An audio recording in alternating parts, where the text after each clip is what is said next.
chose promise, chose due, nous allons apprendre à gérer les formulaires en React.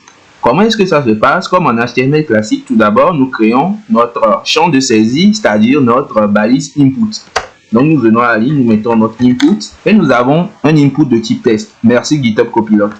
Maintenant, nous pouvons servir des choses ici. Ok, c'est bon. Maintenant, comment est-ce que nous allons faire pour pouvoir récupérer la valeur de notre champ de saisie là et pouvoir l'exploiter dans notre code? Eh bien, nous allons simplement lier ce qu'on appelle un état, donc le state.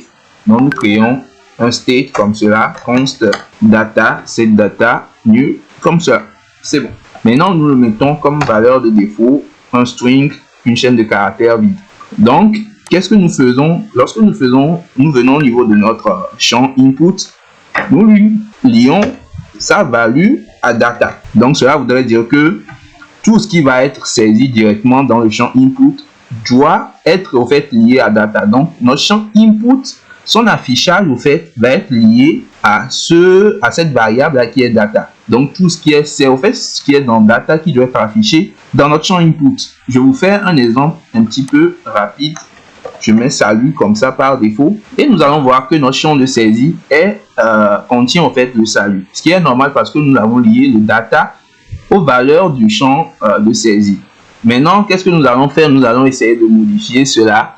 Et regardez, j'appuie sur mon clavier, mais rien, je n'arrive même pas à le supprimer.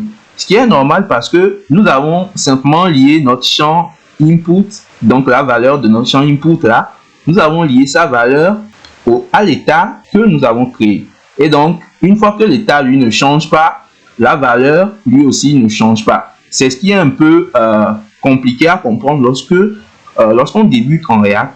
C'est un petit peu la partie qui trouve beaucoup de débutants. Mais ne vous en faites pas, vous êtes au bon endroit. Nous allons essayer de décortiquer tout cela. Et bien là, comment est-ce que nous allons pouvoir mettre à jour effectivement notre champ de saisie? Nous venons ici, nous faisons un onChange. Le onChange est un événement qui va être appelé lorsqu'une mise à jour dans le champ de saisie est effectuée. Effectivement, lorsque nous ajoutons dans le champ de saisie de nouvelles choses, l'événement d'envoi de nouvelles caractères au fait est émis.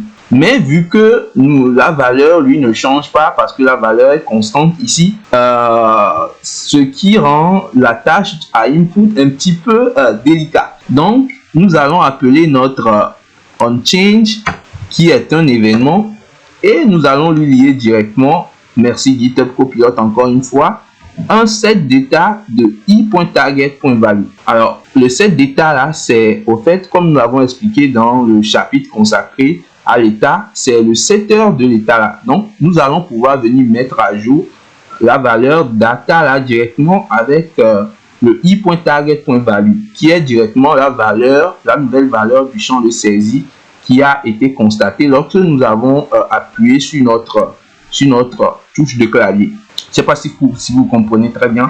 Maintenant, nous enregistrons. Et lorsque nous venons ici, nous tapons maintenant « Tout marche pour le mieux ». Alors, de là, nous allons faire un petit jeu pour que vous compreniez très bien ce qui se passe. Maintenant, nous allons essayer d'afficher la data là, donc la valeur que nous avons dans le champ input. Nous allons essayer de l'afficher directement hors du champ input.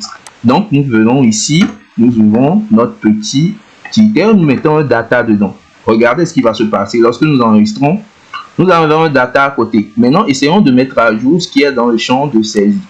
Regardez, par magie, nous avons les deux éléments qui sont liés. Donc, vous pouvez tout taper, les deux éléments sont liés. Donc, c'est normal parce que ces éléments-là, au fait, sont directement liés au fait à la data qui est l'état. Donc, lorsque l'état est mis à jour, comme nous l'avons expliqué précédemment, l'affichage est également mis à jour.